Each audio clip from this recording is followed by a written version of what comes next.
बिस्मिल्लाहिर्रहमानिर्रहीम। Students, applied physics के long questions के साथ क्वेश्चन नंबर 2 चैप्टर है वेव मोशन का। ये चैप्टर नंबर 3 है फिज़िक्स 222 का और चैप्टर नंबर 5 है फिज़िक्स 122 का। और क्वेश्चन है, हमने इसमें डिस्कस करना है motion under elastic restoring force.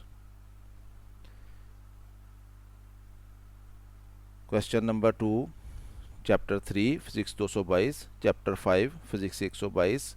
Chapter का टाइटल है वेव मोशन और क्वेश्चन है discuss motion under elastic restoring force.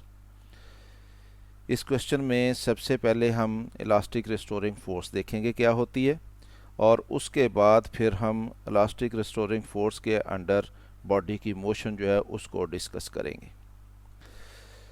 Consider a ball of mass m rolling on a frictionless surface attached to a fixed support with the help of a spring as shown in the figure। ये figure है नीचे। इसमें एक spring है जो कि एक and उसका जो है वो एक सपोर्ट के साथ अटैच किया हुआ है और दूसरा एंड जो है वो एक मास m के साथ अटैच किया हुआ है। और ये स्प्रिंग जो है ये एक फ्रिक्शनलेस सरफेस के ऊपर पड़ा हुआ है। ये नॉर्मल हालत में है, ना तो स्ट्रेच्ड है ना कंप्रेस्ड है। तो इस वक्त जो ये मास है हम कहेंगे ये मीन पोजीशन पे है। हमने इसके ऊपर एक फोर्स लगा दी F इस डायरेक्शन में और उसकी वजह से ये स्प्रिंग जो है ये स्ट्रेच हो गया है और ये मास जो है वो B पोजीशन पे चला गया है। और इस स्प्रिंग में जो लेंथ में इजाफा हुआ है वो x इजाफा हो गया इसका, तो हम कहेंगे ये x इसमें डिस्प्लेसमेंट हो गया है। A force F is applied on the ball which displaced it through distance x from the mean position. Then, according to Hooke's law, this applied force is directly proportional to displacement. तो Hooke's law ये कहता है कि जो force हमने apply की है ये F, ये इस x के जो कि इस स्प्रिंग की लेंथ में इजाफा हुआ है इसके डायरेक्टली प्रोपोर्शनल होगी। यानी according to Hooke's law the force applied is directly proportional to the displacement. तो F किसके प्रोपोर्शनल होगा? x के प्रोपोर्शनल होगा। तो हम इसको लिख लेते हैं कि F is proportional to x। और जब साइन ऑफ प्रोपोर्शनलिटी जो है इसको इक्वल में कन्वर्ट करते हैं तो हमें कांस्टेंट देना पड़ता है। तो F इज इक्वल टू के एक्स। के यहाँ पे कांस्टेंट के तौर पे हमने लिया है, ये कांस्टेंट ऑफ प्रोपोर्शनलिटी है। इस कांस्टेंट को स्प्रिंग कांस्टेंट कहते हैं। डिफरेंट किस्म के हमारे पास स्प्रिंग होते हैं, हर स्प्रिंग का अपना स्प्रिंग कांस्टेंट होता है। वो स्प्रिंग जो है वो कितना, उसके स्ट्रेंथ कितनी है, कितना स्ट्रॉन्ग है, कितनी फोर्स लगाने से उसकी लेंथ में कितना इजाफा होता है, तो ये स्प्रिंग कांस्टेंट कहलाता है। अब हमने उसको फोर्स लगा के उसको x डिस्प्लेसमेंट तक मास को मूव कर दिया है। तो अब क्या होगा? Due to elasticity the spring applies an equal restoring force in the opposite direction. तो जब हमने जो फोर्स अप्लाई की है उसको हम कहेंगे ये अप्लाइड फोर्स है, और उसकी वजह से स्प्रिंग के अंदर एक फोर्स डेवलप होगी जो कि स्प्रिंग की जो ओरिजिनल पोजीशन है उसको रिस्टोर करती है, क्योंकि उसमें इलास्टिसिटी है। तो जो फोर्स उस बॉडी के ऊपर जो उसके साथ अटैच की हुई है यानी मास m है उसके ऊपर स्प्रिंग लगाएगा अपोजिट डायरेक्शन में, हम उसको रिस्टोरिंग फोर्स कहते हैं। ये हमारी जो अप्लाइड फोर्स है उसके बराबर होती है लेकिन उसके अपोजिट डायरेक्शन में होती है। अप्लाइड फोर्स को हम FA कह लेते हैं, ये इज इक्वल टू KX है।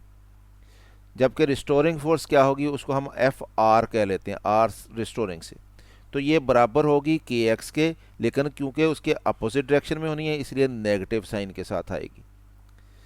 डिस्प्लेसमेंट जिस डायरेक्शन में होगा उस डायरेक्शन के अपोजिट डायरेक्शन में ये फोर्स अप्लाई हो रही होगी, तो इसलिए हम इसको नेगेटिव रखते हैं।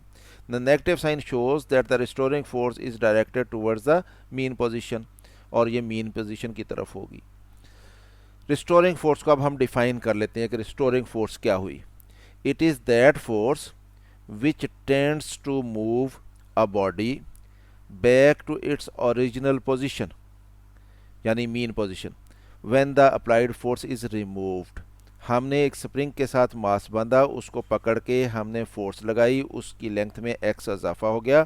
जब हम उसको छोड़ेंगे तो इसका मतलब हमने फोर्स को रिमूव कर लिया, अप्लाइड फोर्स रिमूव हो गई। अब स्प्रिंग जो है वो वापस अपनी मीन पोजीशन की तरफ जाएगा, तो जो फोर्स वो लगाएगा उसको हम कहते हैं कि ये रिस्टोरिंग फोर्स है। It is that force which tends to move a body back to its original position when the applied force is removed. तो ये रिस्टोरिंग फोर्स जो है उसकी डेफिनेशन हमने कर ली कि रिस्टोरिंग फोर्स क्या होती है। अब motion under elastic restoring force, अब इस फोर्स के तहत बॉडी जो है उसमें मोशन किस तरह की पैदा होगी, हमने इसको डिस्कस करना है। उसी एग्जांपल को लेते हैं। Consider a ball at position O attach to a fixed support with the help of a spring on a frictionless horizontal surface.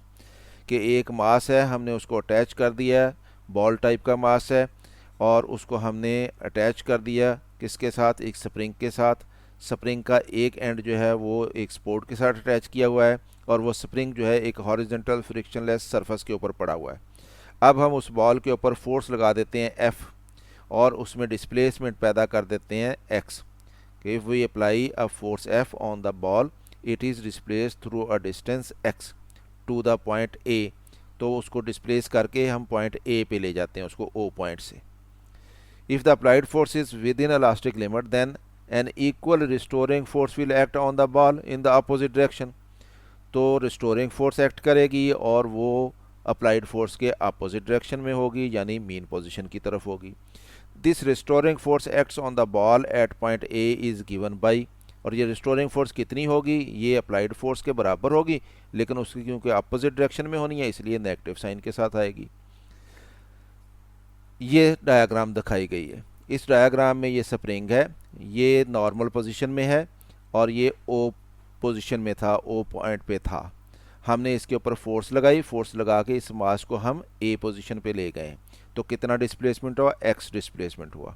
अब यहाँ से स्प्रिंग इसको वापस लेके आएगा, किधर को, ए से ओ की तरफ को। तो to bring the ball from point O to A we do some work on it which is stored in it in the form of potential energy.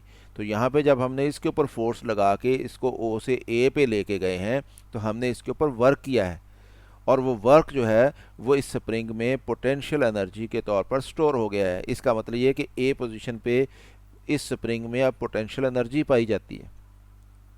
No if the ball is released at point A पे जब हम उसको छोड़ देंगे, the restoring force brings it towards the point O. तो यहाँ से restoring force इसको ओ की तरफ वापस लेके आएगी। When it reaches O all its potential energy is converted into kinetic energy. जब ये यहाँ से ओ पे पहुँचेगा तो यहाँ से इसकी वेलोसिटी आस्ता आस्ता बढ़ना शुरू होगी, और यहाँ पे जाके इसकी वेलोसिटी मैक्सिमम हो जाएगी ओ पे। तो जब वेलोसिटी मैक्सिमम हो जाएगी तो इसकी काइनेटिक एनर्जी मैक्सिमम होगी। तो यहाँ पे इसमें पोटेंशियल एनर्जी थी क्योंकि एक्स डिस्प्लेसमेंट था, यहाँ पे पोटेंशियल एनर्जी ज़ीरो हो जाएगी, और वह सारी की सारी पोटेंशियल एनर्जी काइनेटिक एनर्जी में बदल चुकी होगी। Due to inertia the ball continues to move towards left and reaches B. यहाँ पे बॉल आके रुकेगा नहीं, इनर्शिया की वजह से ये इस तरफ को मूव कर जाएगा, और कहाँ पे जाके रुकेगा, बी पे जाके रुकेगा। तो अब जब बी पे चला गया तो ये पोजीशन आ गई। अब यहाँ से मीन पोजीशन से इस तरफ को एक्स डिस्प्लेसमेंट हो गया है, और ये स्प्रिंग जो है ये कंप्रेस हो गया है। अब ये स्प्रिंग दोबारा से इस बॉल के ऊपर रिस्टोरिंग फोर्स अप्लाई करेगा। अब उस रिस्टोरिंग फोर्स की डायरेक्शन इस तरफ को होगी, किस तरफ को, ओ की तरफ को, और ये बॉल फिर इस तरफ को मूव करेगा, और फिर जब यहाँ पे पहुँच जाएगा तो यहाँ पे फिर नहीं रुकेगा इनर्शिया की वजह से, और इधर बढ़ जाएगा और दोबारा ए पे चला जाएगा। इस तरह से ये बॉल जो है ये मीन पोजीशन है ओ, इसके अराउंड ए और बी के दरमियान ये वाइब्रेट करता रहेगा। इस तरह से इसकी मोशन होगी। देखते हैं। At point B the spring is compressed and all its kinetic energy is converted into potential energy. तो जब ये बी पे पहुंचेगा तो एक्स डिस्प्लेसमेंट हो जाएगा मीन पोजीशन से, और ये कंप्रेस हो चुका होगा, तो इसमें फिर पोटेंशियल एनर्जी स्टोर हो चुकी होगी। Again the restoring force moves the ball towards right and it reaches the point A. In this way the ball continues to vibrate between the points A and B. तो A और B के दरमियान ये ball जो है ये vibrate करता रहेगा. ड्यूरिंग इट्स वाइब्रेटरी मोशन, तो इसकी मोशन कैसी होगी फिर? वाइब्रेटरी मोशन होगी. When the ball is at distance x from the mean position O, the restoring force on it is given by, तो जब वो मीन पोजीशन से डिस्प्लेसमेंट x पे होगा तो रिस्टोरिंग फोर्स फार्मूला हमारे पास है F is equal to minus k x होना है उसने. तो ये इक्वेशन नंबर 1 आ गई हमारे पास. अब फ़र्ज़ कर लें कि बॉल जब मूव कर रहा है तो उसमें जो एक्सलेरेशन है वो a है. Let a be the acceleration produced in the ball by the force F at that instant.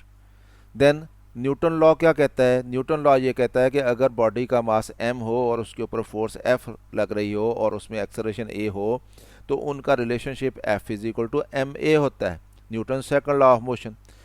तो इसका मतलब ये है कि बॉडी के ऊपर फोर्स लग रही है और बॉडी के ऊपर जो फोर्स लग रही है उसकी वजह से बॉडी में अगर a एक्सेलरेशन है और उस बॉल का मास m है तो F is equal to ma होगा. ये हमारे पास सेकंड इक्वेशन आ गई. अब ये दोनों फोर्स हैं. इक्वेशन नंबर 1 में भी F थी, रिस्टोरिंग फोर्स थी, उसी रिस्टोरिंग फोर्स से मास में एक्सेलरेशन पैदा हो रहा है यानी F is equal to ma है. तो इसका मतलब ये कि दोनों फोर्सेस जो हैं इनको हम कंपेयर कर लेते हैं तो ma is equal to minus k x आ जाएगा by comparing equation number 1 and 2. यहाँ से m को हम दूसरी तरफ लेके जाएं तो k के नीचे आ जाएगा ये. तो a is equal to minus k over m x, ये इक्वेशन नंबर 3 आ गई हमारे पास. k क्या है? ये कांस्टेंट है, स्प्रिंग कांस्टेंट. और m क्या है? ये भी कांस्टेंट है. तो इसका मतलब ये टर्म जो है k ओवर m ये कांस्टेंट है. तो ये कांस्टेंट है तो इसकी जगह पे हम लगा लेते हैं कि ये एक टर्म है जो कि कांस्टेंट है यहाँ पे. तो a is equal to minus constant into x आ गया. तो जब हम प्रोपोर्शनैलिटी का साइन जो है उसको इक्वल में बदलते हैं तो हमें कांस्टेंट देना पड़ता है, और उसका रिवर्स होता है जब हम हमारे पास ये इक्वेशन हो उसमें इक्वल साइन हो और कांस्टेंट हो तो फिर जब हम उसको प्रोपोर्शनैलिटी में कन्वर्ट करते हैं तो वो कांस्टेंट जो है वो ख़त्म हो जाता है. तो a proportional to minus x आ गया. तो ये हमारे पास एक रिलेशनशिप आ गया कि जो बॉडी है स्प्रिंग के साथ अटैच की हुई है, जो उसकी मोशन है उसमें जो उसका एक्सेलरेशन होगा वो प्रोपोर्शनल टू माइनस एक्स होगा. This equation shows that acceleration of the ball is directly proportional to its distance from the mean position. तो इस इक्वेशन से हमें ये पता चलता है कि बॉल का जो एक्सेलरेशन है वो मीन पोजीशन से जो उसका डिस्टेंस है, डिस्प्लेसमेंट है, उसके डायरेक्टली प्रोपोर्शनल है. And the negative sign shows that the acceleration is directed towards the mean position. Displacement जो है वो मीन पोजीशन से ए की तरफ होगा तो फोर्स लग रही होगी मीन पोजीशन की तरफ. तो जिस तरफ को फोर्स लगती है एक्सेलरेशन उसी तरफ को होता है, यानी एक्सेलरेशन डिस्प्लेसमेंट के अपोजिट डायरेक्शन में होगा, इसलिए ये नेगेटिव साइन आया है. और वो किस डायरेक्शन में बनता है? वो मीन पोजीशन की तरफ बनता है. तो this shows that the motion of the spring mass system is a simple harmonic motion. तो हम इसकी मोशन को सिंपल हार्मोनिक मोशन कहते हैं. अब हम यहाँ से सिंपल हार्मोनिक मोशन को डिफाइन कर लेते हैं कि ये होती क्या है. सिंपल हार्मोनिक मोशन SHM लिखते हैं इसको. Vibratory motion in which the acceleration of the body is directly proportional to the displacement of the body from the mean position and is always directed towards mean position is called simple harmonic motion. यानी simple harmonic motion में ये 3 चीज़ें होनी ज़रूरी हैं. Number 1 ये है कि वो वाइब्रेटरी मोशन होती है, और नंबर 2 ये है कि एक्सेलरेशन टुवर्ड्स मीन पोजीशन होता है, और फिर एक्सेलरेशन जो है वो मीन पोजीशन से डिस्प्लेसमेंट के डायरेक्टली प्रोपोर्शनल होता है. तो जिस मोशन में ये 3 प्रॉपर्टीज़ हों, 3 खूबियाँ पाई जाएं, वो मोशन जो है सिंपल हार्मोनिक मोशन कहलाती है. और स्प्रिंग की साथ मास अटैच किया हुआ ये जो सिस्टम बनता है इसमें ये तीनों खूबियाँ पाई जाती हैं. तो इसलिए हम कहेंगे कि स्प्रिंग के साथ मास अटैच किया हुआ हो तो स्प्रिंग मास सिस्टम जो है उसकी मोशन जो है वो सिंपल हार्मोनिक मोशन होती है. तो हमने ये देख लिया कि स्प्रिंग के साथ मास अटैच किया जाए, या दूसरे मानों में हम यूँ कह सकते हैं कि under elastic restoring force motion जो है वो किस तरह की होती है, तो हमने उसको देख लिया है कि वो सिंपल हार्मोनिक मोशन बनती है। उम्मीद है आपको वीडियो पसंद आई होगी। खुद भी देखें, दोस्तों को भी बताएं। चैनल सब्सक्राइब नहीं किया तो सब्सक्राइब कर लें ताकि इस तरह की और वीडियोस आप तक पहुंच सकें। मेरी तरफ से अल्लाह हाफिज़, खुश रहें, आबाद रहें।